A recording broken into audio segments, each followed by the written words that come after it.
rainy, very miserable today. I'm not going to be recording anything in the car at this rate unless this all dies out and gives up here. This is certainly a dedicated, two-handed, focus on the road type of day. So.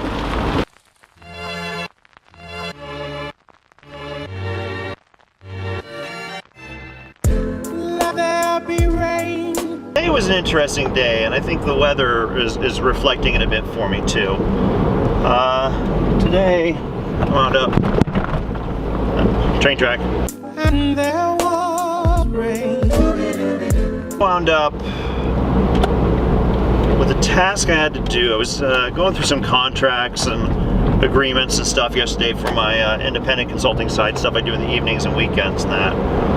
And there's this one I've been working on. It's been kind of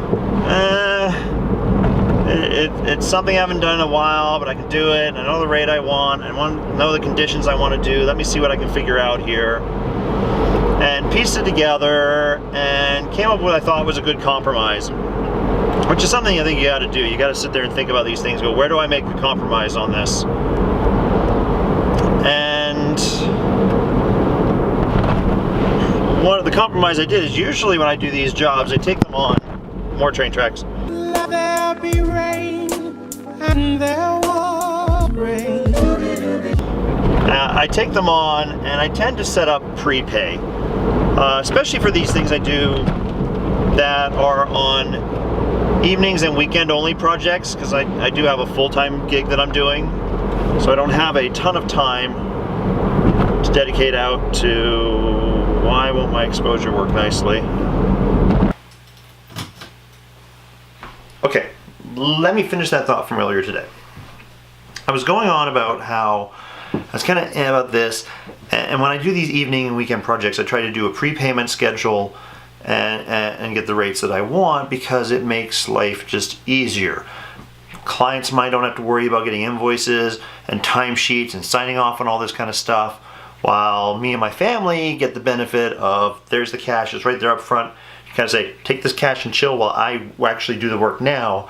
Plus, for me, it fully vests me into the project. It has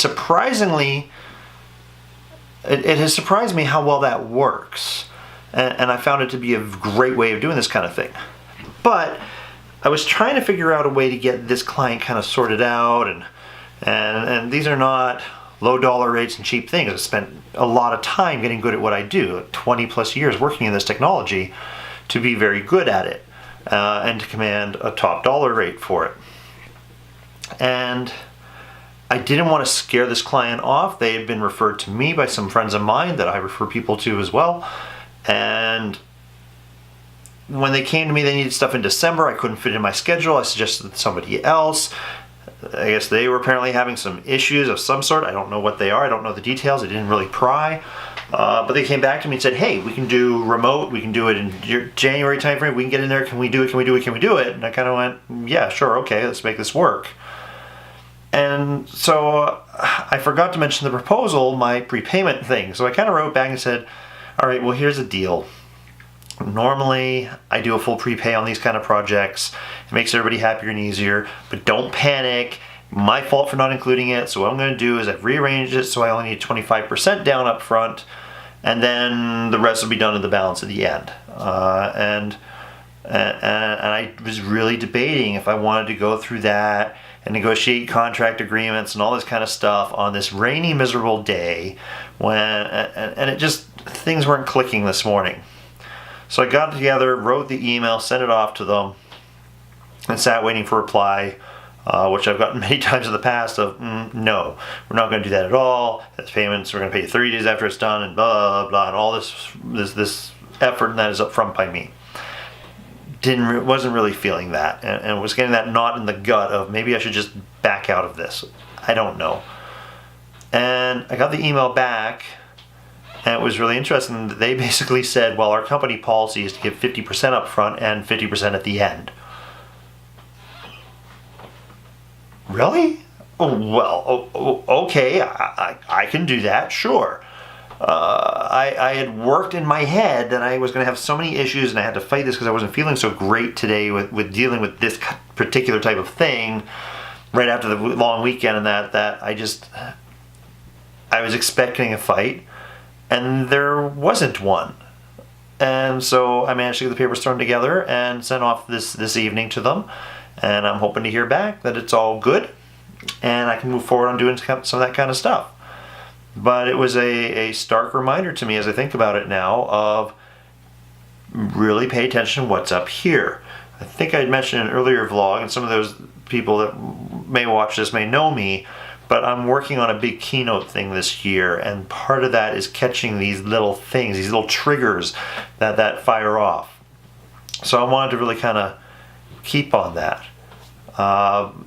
So yeah, that's kind of where that was going. Unfortunately, the rain picked up again, and I wasn't able to get the camera to adjust its camera settings and that nicely enough, and I wasn't going to try to do that while driving along, and with the weather conditions and no shoulders, I didn't want to pull over and try to deal with it. So there you go. There's that general thing. But what was a little more exciting though, when I got home, I had a nice little surprise sitting on the front porch that I wasn't expecting.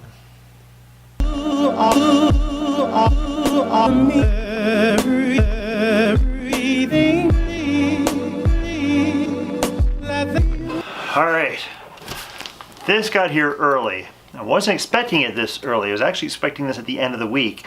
I'm kind of excited that this showed up. I'm going to open it up, but I can't use it tonight because it's rainy, miserable, nasty out. And I don't know if I have what's something I need to make it work. Let there be rain, and there was rain. Let there be rain, and there was rain. Let there be rain, and there was rain. Let there be rain, and there was rain.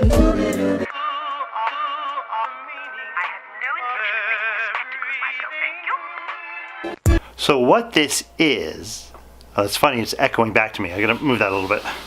So what this is the Solo Stove Bonfire.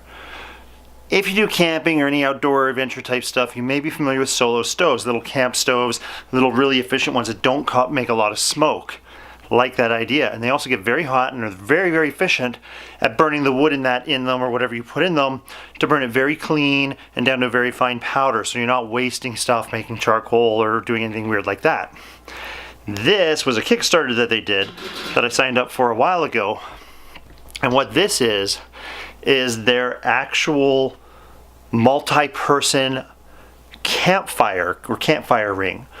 I was redesigning the house, changing the color to the gray and the white. I'm changing the outside in that a bit. And I wanted to have a fire pit, but I didn't want it to be like the neighbors who get a big 55-gallon barrel that's rusting out that just chop it up and use that. I want to get something that fit the class and elegance that we're trying to fit with the house and our lives a little bit better. So this is the end result.